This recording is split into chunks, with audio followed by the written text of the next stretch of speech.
Shalom Aleichem, meu irmão e minha irmã, como vão vocês? Que Hashem vos abençoe em nome de Yeshua. Hoje nós estamos aqui para falar sobre a Parashá Tzav, que precede a festa de Pessah. A palavra Tzav significa ordena, e nós vamos trabalhar de Levítico 6:1 até o 8:36. Este é o plano, ok? Vamos agora, como de costume, dar início através da Brit Hadashah. Nós vamos falar sobre o capítulo 9 do livro de Hebreus. Só que eu quero pegar lá a partir do verso 24 do capítulo 9 de Hebreus para falar sobre algumas coisas que eu considero pertinentes e que podem trazer uma luz diferenciada para a sua vida. 9:24 no livro de Hebreus diz assim: porque o Mashiach não entrou num santuário feito de mão ou feito por mão, mas que era a figura do verdadeiro, porém no mesmo céu, para agora comparecer por nós perante a face de Elohim. Quando Yeshua veio, ele realizou tudo aquilo que precisava realizar aqui na terra. Pois bem, na sua ascensão, ele retorna para o Olam Rabá, para o mundo vindouro, e o Mashiach, então, foi do primeiro até o sétimo céu ascendendo. E quando ele chega na sala do trono, o Pai lhe coloca à sua direita, e Yeshua, então, cumpre de forma plena o trabalho que ele veio fazer aqui na Terra. E muito interessante perceber que ele vai agora para um santuário que ele idealizou e que ele construiu através da sua própria palavra. Porque o Olam Rabá, o mundo vindouro, foi todo criado por Yeshua. A Bíblia diz assim que todas as coisas foram feitas por ele, e sem ele nada do que foi feito se fez.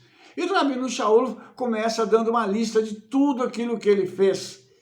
Os céus, a terra, principados, potestades, tudo ele criou. Foi tudo ele. Então ele está voltando, na realidade, para casa.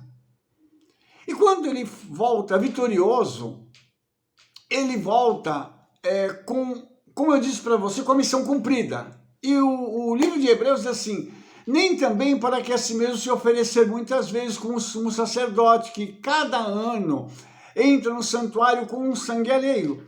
O sacrifício de Yeshua foi único e suficiente. Então isso demonstra que tudo aquilo que Yeshua fez cumpriu as exigências celestiais para que a redenção pudesse então acontecer. E olha só que interessante, o Kohen Agadol, a cada ano, no dia de Yom Kippur, ele entrava no Kodesh HaKodashim, o Santo dos Santos. Para quê? Para oferecer um sacrifício ali, para que o povo pudesse receber o perdão pleno dos seus pecados. Agora, Yeshua comparece diante do Eterno somente essa vez, já com o trabalho feito, para que até a consumação dos séculos isso tenha validade. Ou seja, o sacrifício dele foi único e com uma validade eterna. Isso é muito importante nós pararmos para considerarmos, porque isso vai nos levar a uma outra questão. Ele, quando compareceu ali diante do Eterno, diante do Pai, ele desfez o pecado. O poder que o pecado tinha acabou através do seu próprio sacrifício, porque havia algo pendente. A redenção do homem, ela estava sendo feita de forma figurada, através do sacrifício de animais e etc., como nós já falamos em vídeos anteriores. Mas agora, quando Yeshua realiza esse trabalho, ele se permite morrer, ressuscita e vai para o Olam Rabá, ascendendo aos céus, isso então traz uma nova perspectiva, porque o abalo que havia sido causado pelo pecado no mundo celestial, no reino celestial e no reino físico, agora são desfeitos por Yeshua. Tanto que quando Yeshua expira e morre, a própria terra treme. E todos sentem, a criação sentiu algo diferenciado.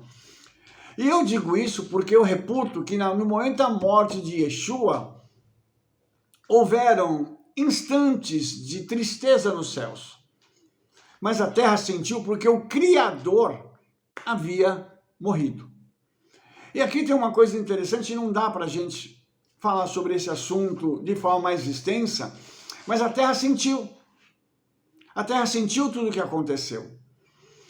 E uma coisa que a gente precisa compreender é que essa questão da morte, da ressurreição, esses 3 dias, essa transição que Yeshua realiza, foi algo muito importante.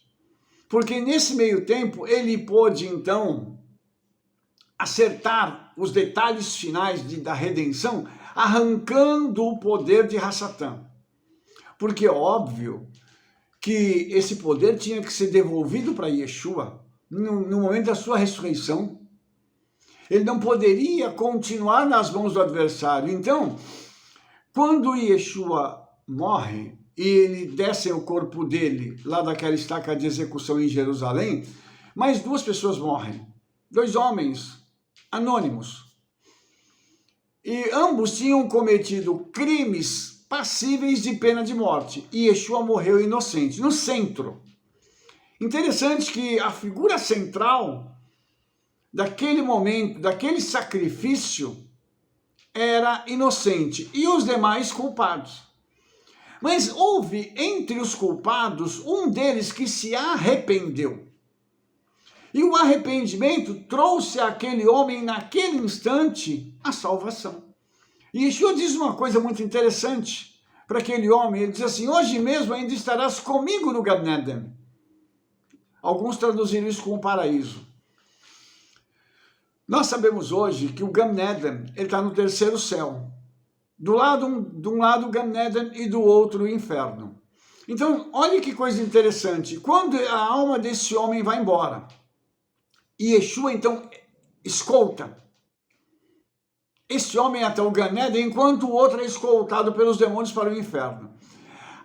Fica parecendo surreal, mas eu começo a imaginar como deveria ter sido a cena dos 3 mortos, a alma dos 3 ascendendo, e Yeshua indo com aquele homem que se arrependeu para o Gan Eden e o outro sendo levado pelos demônios, e aquele homem que blasfemou, inclusive, né, naquele momento em que eles estavam os 3 ali suspensos, aquele homem deve ter sentido algo surreal, porque ele esteve diante do Mashiach, teve a oportunidade, uma oportunidade única, e jogou fora. É algo impressionante. Então imagine isso acontecendo, e imagine agora Yeshua chegando no Gan Eden, entregando aquele homem lá, e ele tomando o caminho para o lado oposto e indo aonde Hassatã e os demônios estão, para poder ali tomar de volta o poder que ele tinha. Então, Rabino Shaul fala no livro de 1 Coríntios, ele, como se fosse um cântico, né? Tragada foi a morte na vitória. Onde está, ó morte, a tua vitória? Onde está o inferno, o teu aguilhão? Então, naquele momento, a morte, ela tem o seu poder desfeito. E Yeshua toma a autoridade sobre a morte e o inferno.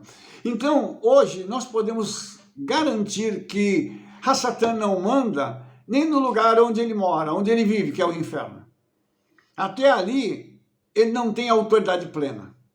Por isso, nós precisamos compreender que o trabalho que Yeshua fez trouxe a ele uma autoridade tão grande, tão plena, que tudo continua nas mãos dele. Agora, pelo merecimento, pelo mérito da vitória que ele teve contra o mal. E isso é algo empolgante, porque nós estamos falando de alguém a quem nós servimos.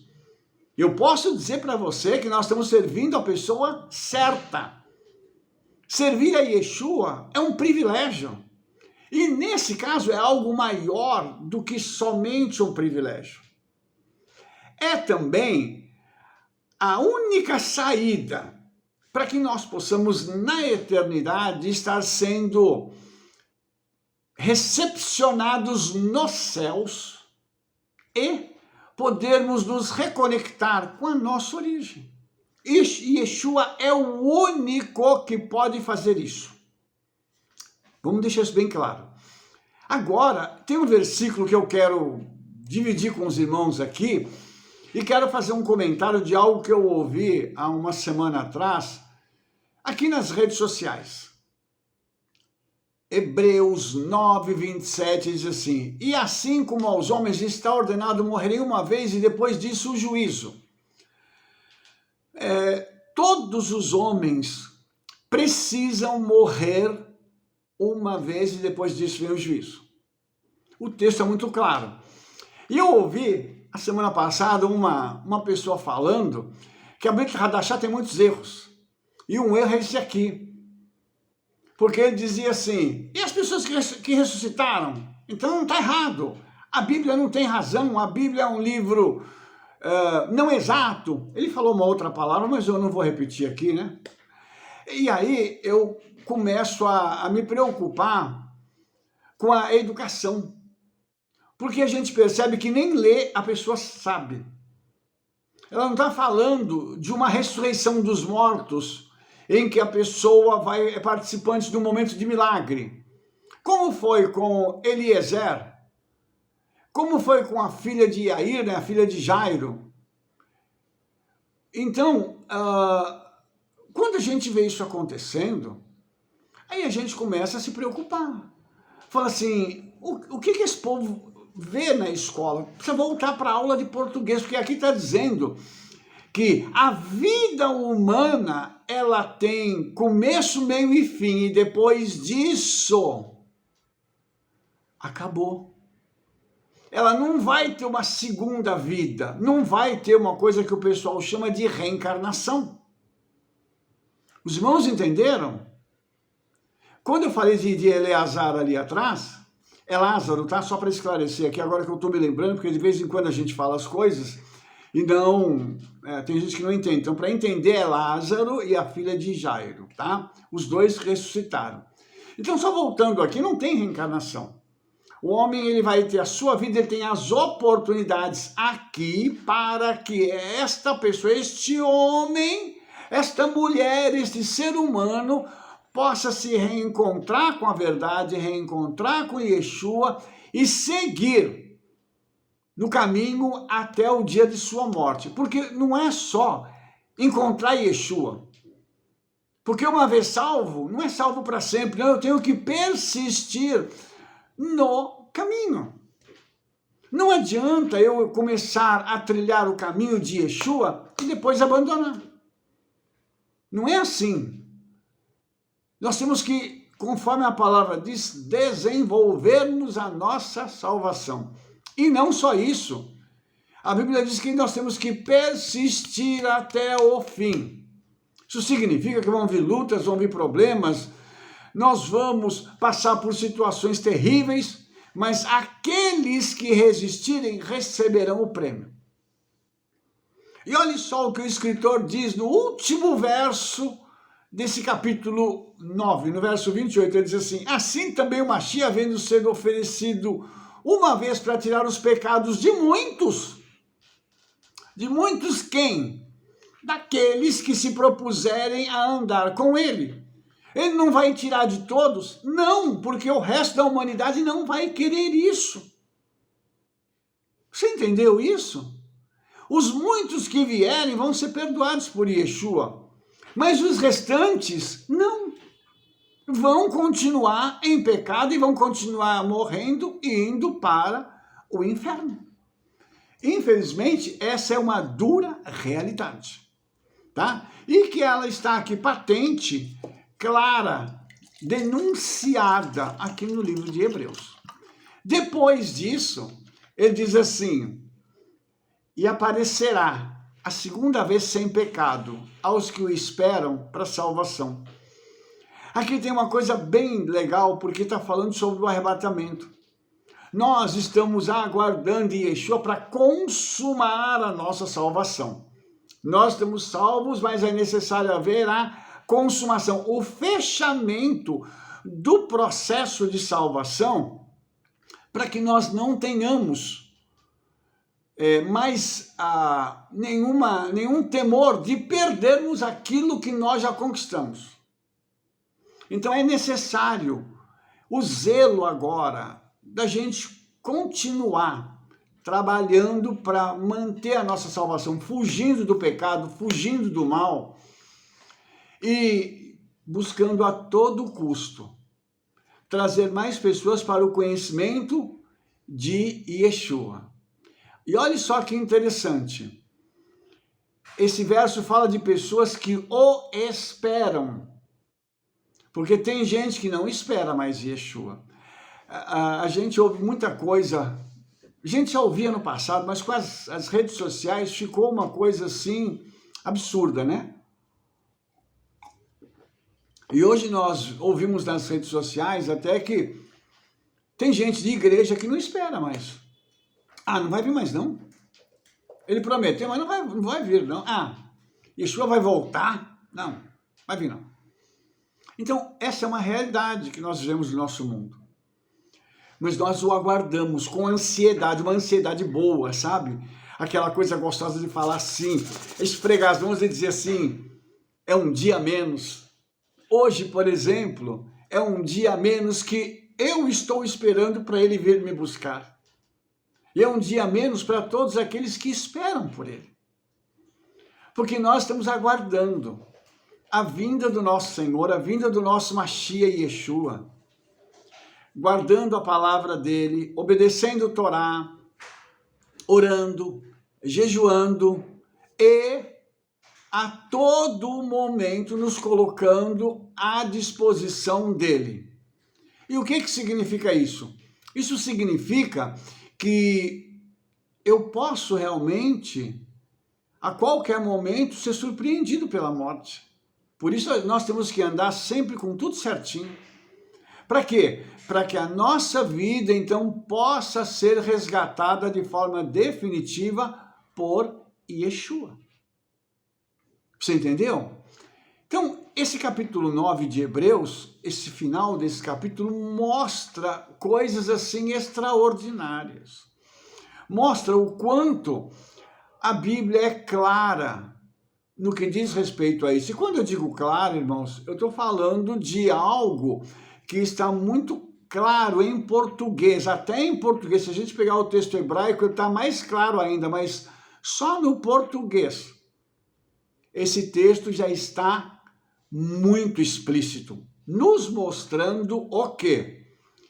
A vida é uma só, e Yeshua já fez tudo o que ele precisava fazer, e muito em breve ele virá nos buscar. Ponto. É isso o que a Bíblia está falando. E quando ele vier nos buscar, ele dará o prêmio aos que o servem, e em contrapartida julgará aqueles que não o servem. Os irmãos entenderam isso? Quando eu falei que essa paraxá aqui precede Pessa, é porque esse texto aqui agora me dá uma abertura para encaixar em Pessa. Quando Israel foi liberto do Egito e a 10ª praga veio sobre Faraó e sobre todos os primogênitos do Egito.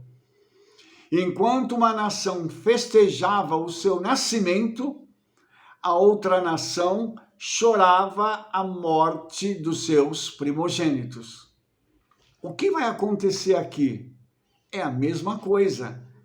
O dia que o Senhor vier nos buscar, ou pela morte, ou pelo toque do shofar, quando nós ouviremos a voz do Senhor nos chamando, e segundo o Rabino Shaul, nós vamos ouvir esse toque, o nosso corpo será transformado num corpo de luz, que em português usa-se o termo glorificado, de plena glória, né? Iluminado. Esse corpo será transformado em luz, como era o corpo de Adão. E esse corpo, então, vai passar de uma substância material para uma substância espiritual. E nós seremos levados nos ares a encontrar com o Senhor. Só que para quem ficar, vai começar um período de desespero. Primeiro, pela perda das pessoas. Segundo, porque os céus vão começar a destilar julgamentos. Entendeu isso? Você pega o livro de Apocalipse, os primeiros 5 capítulos, eles são introdutórios. Do capítulo 6 em diante é julgamento. Aí os últimos capítulos aí já falam dos ajustes finais da redenção. Mas o miolo de Apocalipse, a grande parte do livro é só julgamento. Então você entende que aqui em Hebreus nós já estamos recebendo uma informação que aponta para isso.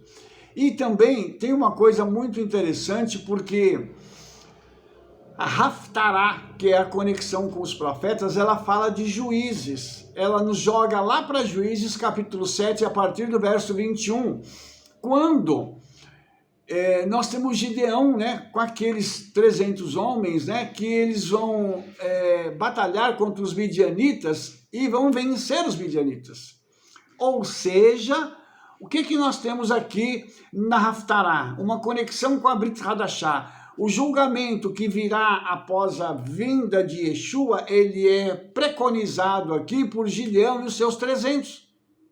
Aqueles homens que estão com Gideão e que vão descer para lutar com os midianitas e vão matá-los. E inclusive eles vão pegar os príncipes, né, aqueles que são os chefes dos midianitas, e vão matá-los. E aí eu começo a me lembrar que em Apocalipse todo tipo de gente vai morrer. Não é só pobre, não é só gente de periferia, mas vão morrer pessoas de todas as classes sociais, em todos os países do mundo. Haverá um morticínio, irmãos, que vai chegar em 7 anos, próximo aí de quase 5 bilhões de pessoas. É muita gente morrendo. É muita gente. O planeta, ele vai ser limpo. Vão ficar Israel e os justos entre as nações. O resto, o Senhor vai limpar o mundo.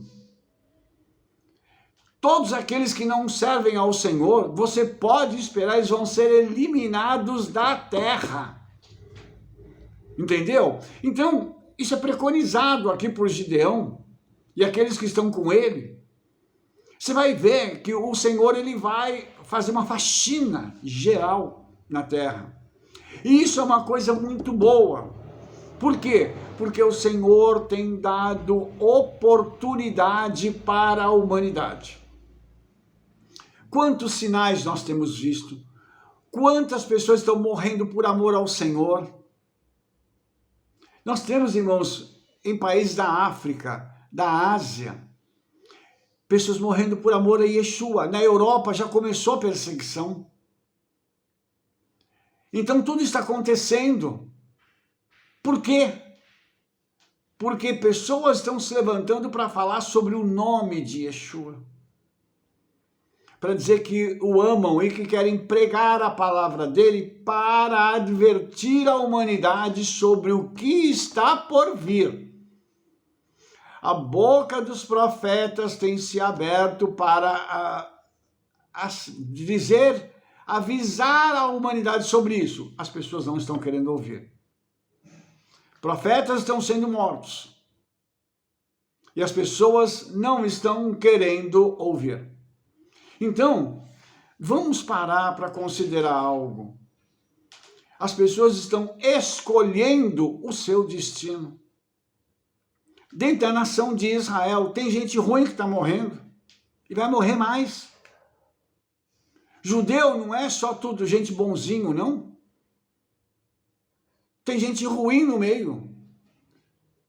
Assim como nós vimos a história de Israel aqui, quantos homens e mulheres se levantaram contra profetas, contra os servos do Altíssimo? Não estavam nem aí. E por isso, o Eterno, então, vai pegar e vai fazer essa limpeza geral, vai limpar em todo lugar, irmãos. A palavra diz que o juízo começa pela casa de Elohim. Viu? Israel é a casa, vai limpar a igreja, vai limpar a congregação, vai limpar a sinagoga, em todo mundo, pode esperar. A limpeza já começou. Nós estamos vendo escândalos um após o outro. As redes sociais agora só falam disso. E mais uma vez, irmãos, eu não vou falar de escândalo, porque o meu objetivo não é divulgar esse tipo de coisa, mas só dizer, o escândalo vai vir, mas ai daqueles por quem vem o escândalo, que inclusive tem canais para difundir escândalo. Ai destas pessoas que estão ganhando dinheiro com isso, né, irmãos? Tá bom, porque tá entrando dinheirinho, né? E as pessoas estão felizes com visualizações dos canais, aquela coisa toda, e sempre tem que aparecer com uma novidade, para fazer com que isso se torne algo que fique martelando na mente das pessoas. O julgamento já começou. Grandes líderes já começaram a morrer e vem mais por aí. Só que, infelizmente, mais uma vez, nós estamos percebendo que as pessoas não estão nem aí para isso. Eles estão vendo acontecer, a mídia está divulgando, mas ninguém está nem aí. A vida continua, como diz por aí, né? Vida que segue. Mas vamos agora dar um pulo, um salto aqui, voltar lá para a Torá. Vamos começar na Paraxá agora, porque a Paraxá começa em Levítico 6 falando sobre a transgressão, né? Aquela pessoa que roubou, que reteve violentamente, que achou que era perdido, ou aquele que nega com um falso testemunho, ou fizer qualquer um dos pecados que o homem costuma fazer, juramento falso. Então, tudo isso a pessoa vai ter que restituir, vai ter que trazer um cordeiro, um carneiro sem mancha, né, para poder expiar o pecado. Aí a gente percebe o seguinte, quando uma pessoa é pega em flagrante, ainda há uma oportunidade de arrependimento. A pergunta é, será que a pessoa que está sendo pega aqui na Torá, como a gente diz, pegando pulo, será que esta pessoa vai se arrepender? Será que essa pessoa vai confessar o pecado e vai fazer restituição? Será que tudo isso que está acontecendo aqui vai fazer efeito para essa pessoa? Qual será a reação?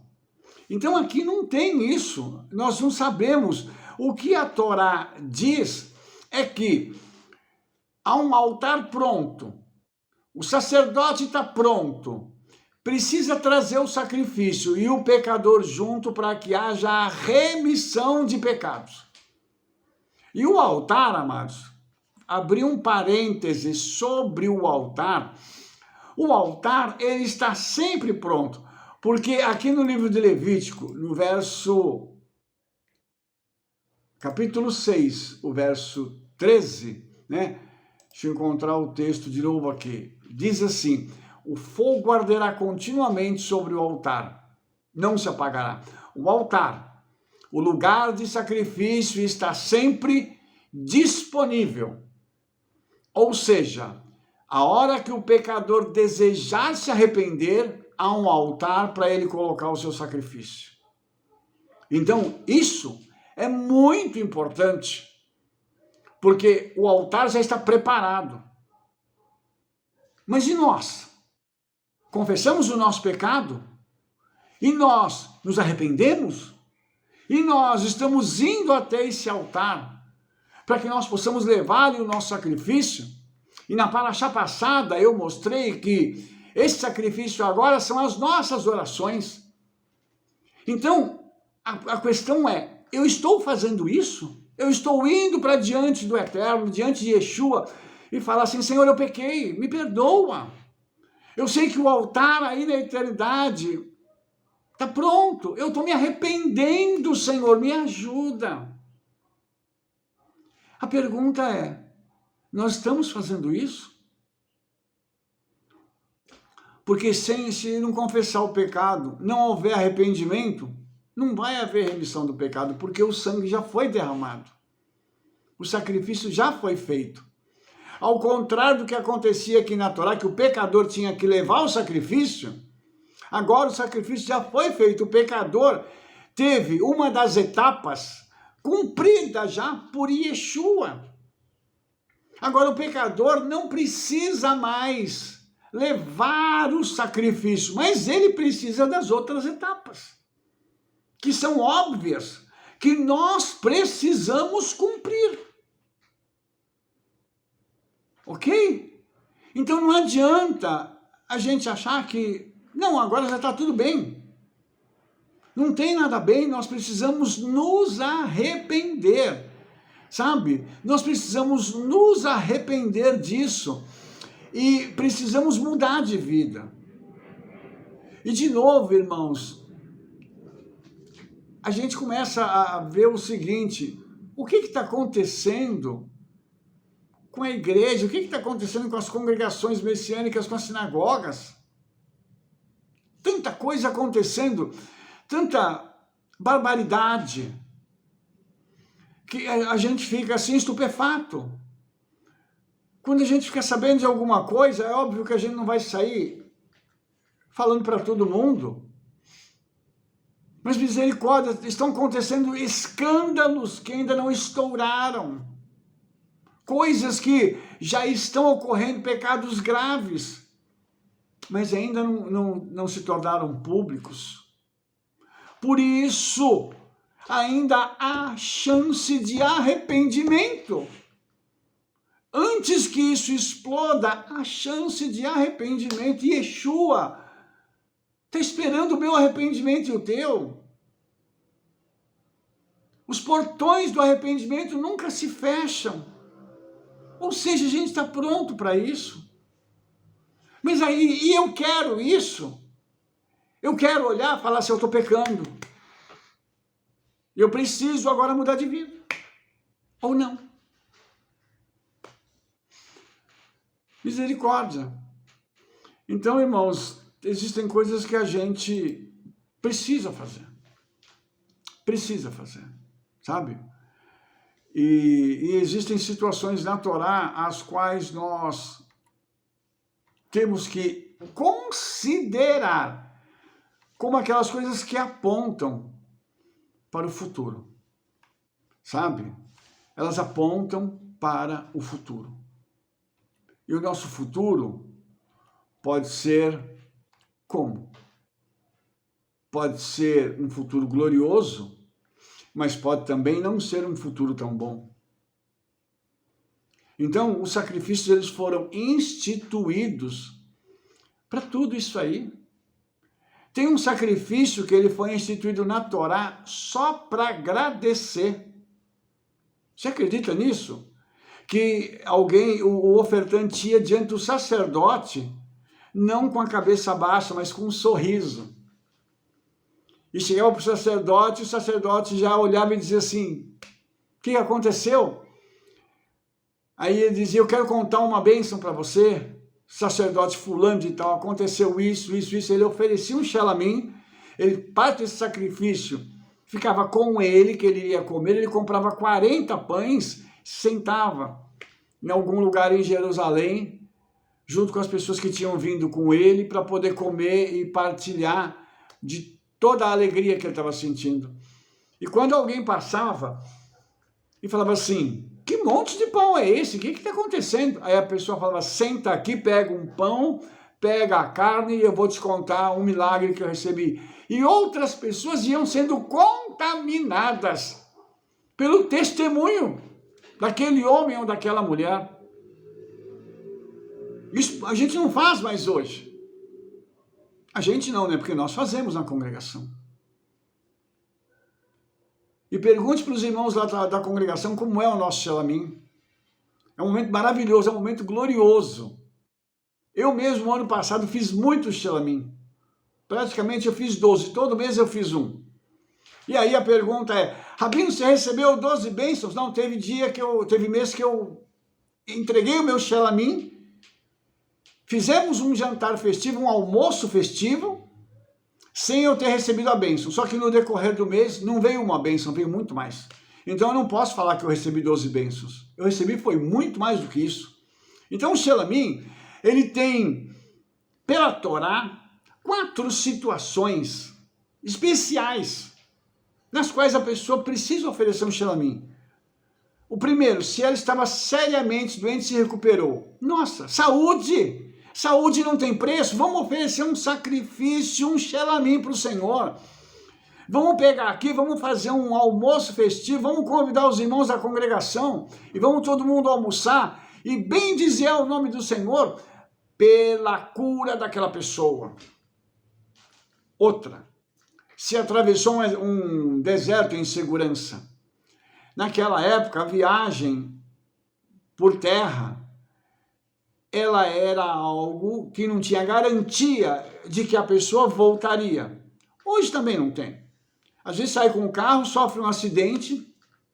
Então, quando a pessoa fazia uma viagem e voltava, ela agradecia ao Senhor porque ela voltou em segurança, voltou para a sua família. Ou então, se ela voltou de uma viagem por mar, aí nós hoje podemos falar de uma viagem de avião, né? Aí eu fui de avião para a Europa, eu fui para os Estados Unidos, aí eu fui para a África, fui para Israel, voltou em paz. Faz um Shelamim, oferece um almoço de gratidão ao Eterno, pela segurança que ele te levou e te trouxe de volta. Ou também se alguém foi libertado da prisão. Muitas pessoas eram presas injustamente, assim como acontece hoje. Então, quando a pessoa era presa injustamente, ela saía do cativeiro, do cárcere, ela oferecia esse Shelamim ao Eterno. Então isso é muito interessante, irmãos, porque isso mostra para a gente o quanto a gente ainda precisa aprender da Torá, o quanto nós precisamos ainda parar para a gente poder olhar para a Escritura e falar assim, puxa vida, eu não estou fazendo isso, eu nunca fiz um Shelamim. Você que está me ouvindo agora, fala para mim uma coisa. Quantas vezes você já fez um Shelamim na sua vida? Escreve para mim aí no comentário. Quantos você já fez na sua vida? Eu me habituei a fazer isso por conta de uma coisa. Da minha convicção. Eu tenho hoje Emuná e Bitachon. Ah, Rabino, qual que é a diferença? A Emuná é a confiança, né? E a Bitachon é aquilo que a gente chama a fé da fé. É aquela fé que você já diz assim, que é para aquelas coisas sobrenaturais. Eu tenho recebido bênçãos do Senhor, de coisas que pareciam impossíveis acontecerem, por conta dessa Bitachon, por entregar ao Senhor tudo e Ele vai lá e resolve. Aleluia! Então, tudo isso está presente nesta porção da Torá. Então, isso é muito interessante para a gente parar, para a gente poder aprender o que nós devemos fazer para que a nossa vida continue tendo aquela quantidade imensa de bênçãos, para o fluxo não parar. A ideia de fluxo é uma coisa interessante. Isso já demanda algo contínuo. E quando a gente fala de bênção, eu estou falando de algo que vem dos céus e que nos alcança toda semana, praticamente todo dia. A palavra brahá, ou bênção, significa dar poder a alguém para ser próspero, bem-sucedido e fecundo. Prosperidade, ao contrário do que se imagina, não é dinheiro. A prosperidade é unção, é proximidade com o Eterno. É comunhão com o Espírito Santo, é poder. Sucesso, aí sim, isso é dinheiro. Isso é dinheiro, isso é aquela coisa que traz sustento financeiro para a gente. Você entendeu? Aí é sucesso, aí é dinheiro. E depois tem a fecundidade, que é Todarabá, que é a capacidade de multiplicação que nós temos, não só física quanto espiritual. Então isso é bênção. E ela vem através desse fluxo natural da nossa obediência, inclusive com o Xelamim. E olha que interessante, que lá em Levítico 6:20 fala da oferta que pertence a Arão e a seus filhos, a qual oferecerão no dia em que ele for ungido. Ele também tinha que trazer uma oferta diante do Senhor, ele também tinha que cumprir com os mesmos requisitos da Torá para o povo, ele precisava também cumprir. Olha que interessante. Então, isso é muito lindo, e Levítico 7:23 fala que nenhuma gordura de boi, nem de carneiro, nem de cabra comereis. A gordura, ela é um símbolo de riqueza, ela é um símbolo das coisas melhores que tem. Então, a gordura, ela deve ser descartada e entregue ao Senhor. Por quê? Porque o nosso melhor tem que ir para Ele. A riqueza, é interessante, a riqueza, ela precisa ser dedicada ao Senhor. Sempre. A nossa riqueza, ela precisa ter um objetivo. Qual é o objetivo da riqueza? Servir ao Senhor. Hoje, o nosso povo não é um povo rico. Nós temos poucas pessoas que são ricas de verdade. E por quê? Falta o ingrediente principal, a obediência. E dentro da obediência, a permissão do Espírito Santo tratar da nossa vida, para que o dinheiro para nós não signifique nada, a não ser uma ferramenta para abençoar a vida de outras pessoas. Porque quando isso acontece, o dinheiro começa a entrar e você pergunta, o que eu vou fazer com tanto dinheiro? Obviamente que tem gente que não pensa assim, né? Obviamente que existem pessoas que vão dizer assim, ah, Rabino, porque eu ia viajar, ia fazer isso, ia fazer aquilo, ia comprar carro, ia comprar isso. E aí eu vou te fazer uma outra pergunta. Esses luxos desnecessários cabem para nós? Você acha que seria bom para a gente ter uma Ferrari? Uma Lamborghini? Comprar um relógio de 100 mil reais? Isso seria bom? Ou seria ostentação? Por que a gente não usa esse dinheiro para abençoar a vida das pessoas? Essa é uma pergunta, irmãos. Novamente eu quero deixar claro aqui, eu não sou contra aqueles líderes que fazem isso e que têm esse tipo de coisa. Mas eu começo a pensar que existem coisas mais importantes, porque um carro, você pode ter um carro, ao invés de um carro de 1 milhão, você pode ter um carro de 100 mil, 150 mil, que já é um carro caro. Já é um carro bom, sem ostentar. Entendeu? Então tudo isso, irmãos, muda a nossa perspectiva. O problema é que as pessoas veem isso, essa ostentação, como um sinal do sucesso. O sucesso não é isso. O sucesso está em outra coisa. O sucesso está em ser um vaso, um canal de transformação para a vida das pessoas. O sucesso está ligado a outra coisa e não ao dinheiro.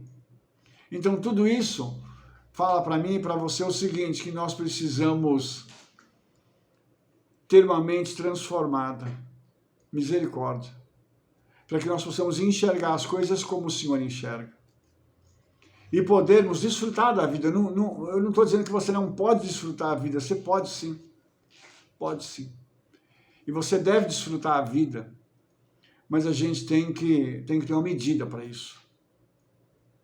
A gente não pode fazer uma coisa e deixar uma outra pessoa que está na nossa congregação, na nossa igreja ou na nossa sinagoga, completamente desassistida. Isso não pode acontecer, sabe?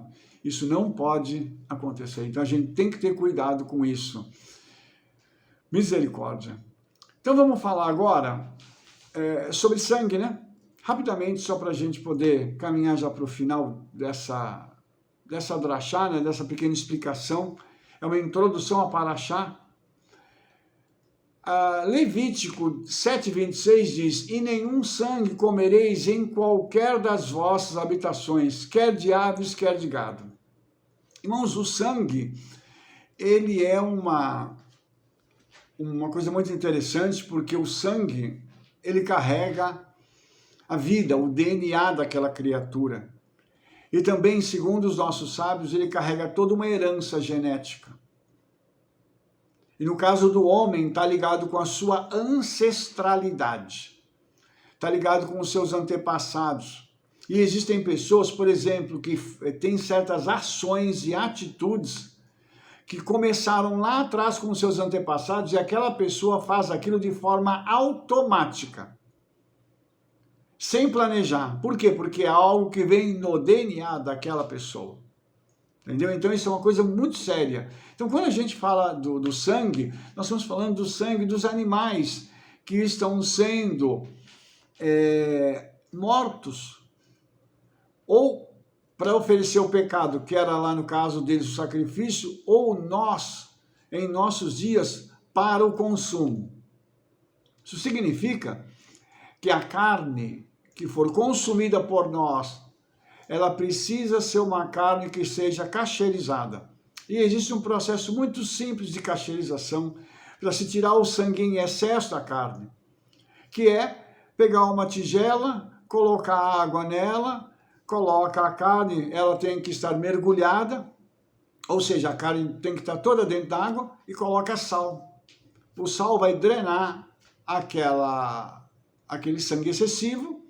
Você deixa lá por 30, 40 minutos, depois pode pegar, você vai ver que o sangue já está na água, é só tirar aquela carne e prepará-la. Eu estava conversando com uma pessoa, e a pessoa disse assim: mas Rabino, a carne vai ficar sem gosto. E aí eu perguntei para essa pessoa: o que dá gosto para a carne? É o sangue ou é o tempero que você vai colocar nela? Aí a pessoa me olhou e disse: é verdade, é o tempero. Então a carne ela precisa ser cacherizada, para que todo o excesso de sangue saia. Não, nós não podemos comer sangue, de forma alguma. Como eu disse, o sangue ele tem uma conexão espiritual também, e ele tem a palavra dam, sangue, quando você coloca a letra Aleph da Adam, homem. Então o homem ele tem dentro de si o sangue correndo, mas a letra Aleph é a letra também que está ligada ao Criador, a Elohim. Então quando o Criador entrou em cena, transformou aquele boneco de barro em homem, já com o sangue correndo nas suas veias. Por isso que Adam é o homem que carrega sangue, é o homem cujo sangue está dentro de si para lhe dar vida, está tão conectado com a terra e está tão conectado com os céus. Porque este sangue, ele serve também para fazer a expiação de pecado. No caso do homem, quando ele toma o sangue de um sacrifício, que é substitutivo para fazer com que o seu pecado possa ser perdoado. Isso aconteceu na época da Torá, até na época do segundo templo. Então, quando isso aconteceu, o sangue ele cobria o pecado do homem. E Yeshua veio e trouxe o pleno perdão ao homem. Os nossos pecados hoje não são mais lembrados por Yeshua, depois que nós pedimos perdão. E na paraxá passada eu falei sobre culpa, tem o nosso vídeo aí no canal, em que Satanás vem buscar de volta. Ele quer amarrar a pessoa de volta, ele quer continuar escravizando a pessoa, então ele joga na mente a culpa. Não, você não foi perdoado daquele negócio, você não pode ter sido perdoado. Tá doido? Você fez uma coisa muito ruim. Como assim você foi perdoado? Você acha que só pedir perdão adiantou? Não adiantou não. Mas a Bíblia diz que se confessarmos os nossos pecados, ele é fiel e justo para nos perdoar os pecados e nos purificar de toda a injustiça. Então está escrito isso. Quando Satanás fala algo em contrário, o mentiroso é ele, não é a Bíblia. Por isso que aqui o sangue é tão importante, por isso que a gente não pode tomar sangue, comer sangue de jeito nenhum. Isso é uma coisa que nós não podemos hoje estar abrindo mão disso. Sabe por quê? Porque isso vem de forma a contrariar a palavra do Senhor. É interessante porque eu já viajei muito pelo Brasil e eu fui para alguns lugares onde as pessoas estavam fazendo churrasco e a pessoa falava assim, deixa eu cortar, deixa ela sangrando, eu quero a carne sangrando. Eu não entendo bem o objetivo disso na mente dessas pessoas. Se é só o gosto que eles sentem, ou se tem mais alguma coisa espiritual pelo sangue dessas pessoas. Mas eu já vi e isso me deixa um tanto quanto chocado. Porque realmente, para mim, o sangue tem uma importância muito grande.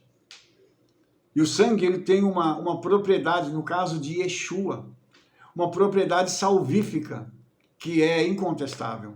Por isso, a gente tem que tomar cuidado aqui com isso. Sabe, a gente precisa tomar cuidado com esta questão do sangue. Nós não podemos bobear com essa questão do sangue. Entendeu? Então aqui a gente precisa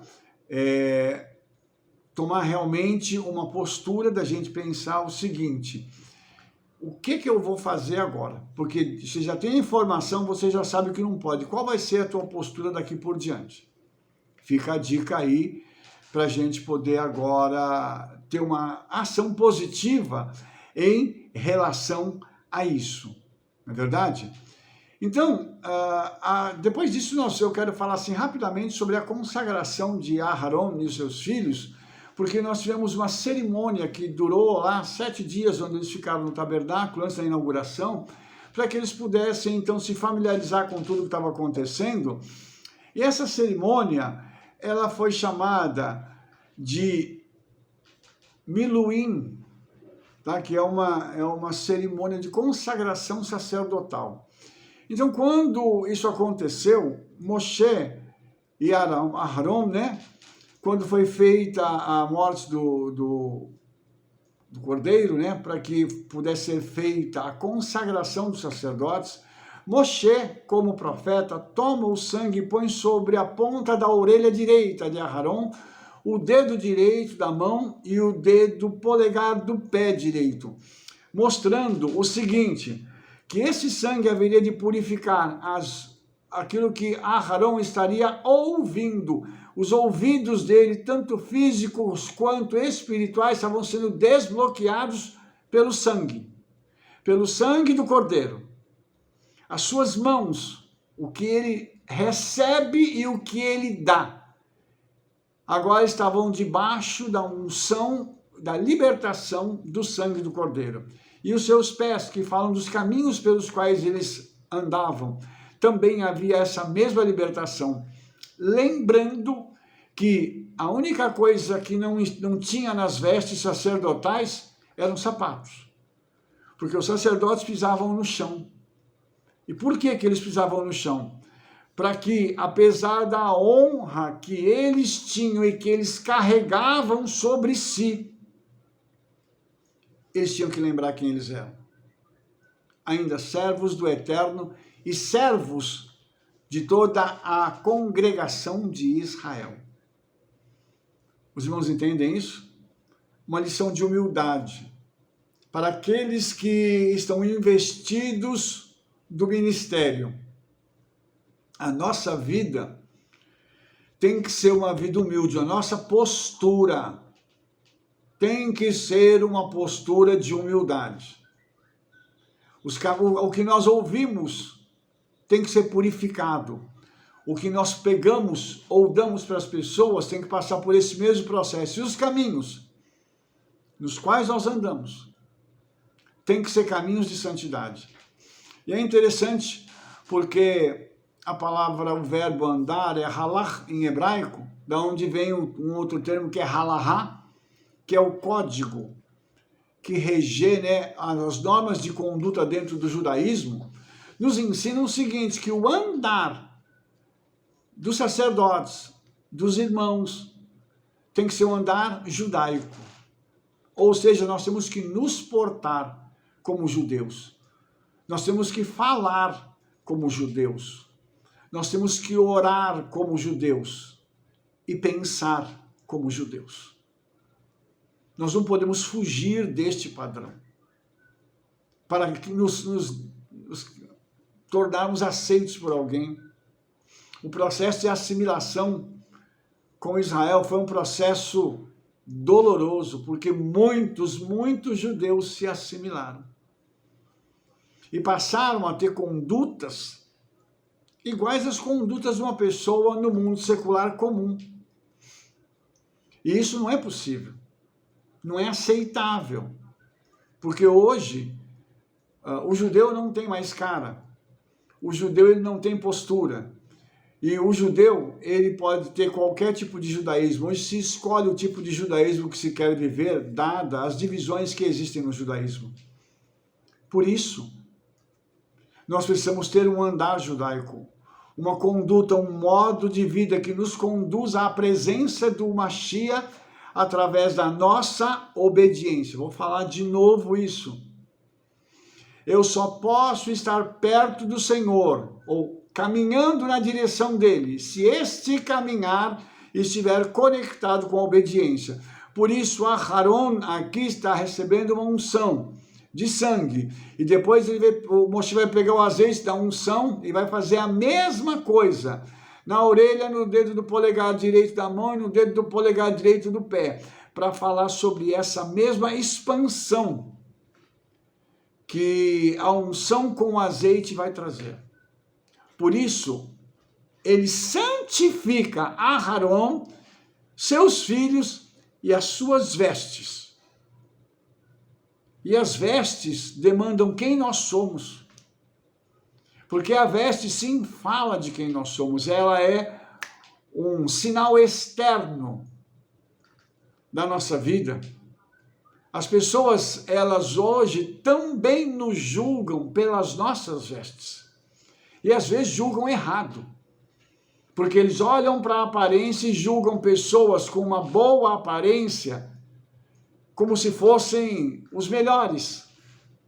Só que quando vão observar mais a fundo a conduta, a vivência daquela pessoa, não condiz com o que ela estava vestindo. Então a vestimenta, ela pode ser também uma forma de enganar alguém. Haja visto que o adversário Hassatã se disfarçou de serpente para enganar a Eva. Não é verdade? E ele teve sucesso naquilo que fez. Então as vestes, elas podem denotar também um engano. Por isso, nós precisamos saber com quem estamos tratando, entender com quem estamos tratando. Aharon, ele já tinha uma conduta que ele ensinou para os seus filhos, ele deu exemplo aos seus filhos, que haveriam de receber como uma herança física / espiritual, o sacerdócio. Então você imagina que o Eterno olhou para Aharon e olhou para a descendência dele no futuro, todos. E ele disse, este homem vai gerar outros homens que serão dignos de vestirem as vestes sacerdotais. Uau! Isso foi passando-se de geração em geração. Porque ele conheceu que o DNA de Aharon ia se manter e manter a fidelidade dele, que se replicaria nos seus descendentes pelos séculos a fim. Isso é uma coisa interessante. Por isso, nós precisamos hoje aprender com essa paraxá, que todos esses processos existem na nossa vida e o quanto o sangue, o DNA, fala conosco e nos chama hoje a uma postura, a uma posição, e não só espiritual, porque esse DNA que nós temos aqui, ele também nos chama a termos uma postura para buscarmos o Senhor, como também para podermos retornar fisicamente para as nossas origens, para as nossas raízes, para que enfim nós possamos estar num patamar de adequação com aquilo que o Senhor quer para a nossa vida. Portanto, eu gostaria de convocar você hoje a ouvir a palavra do Senhor, tzav, uma ordem, para cumprir essas ordens, porque tudo isso foi ordenado a Moshe, para que ele pudesse, então, consagrar a Aharon e seus filhos e liberá-los para o ministério. Que seja assim com a minha vida e com a tua, que o Senhor hoje derrame esse óleo da unção e esse sangue da unção sobre nós, para liberar a nossa vida para o ministério, para que nós possamos ser plenos e, a partir de então, trazer uma qualidade de vida e de serviço ao Senhor, que vai fazer com que outras pessoas se aproximem dele através de nós.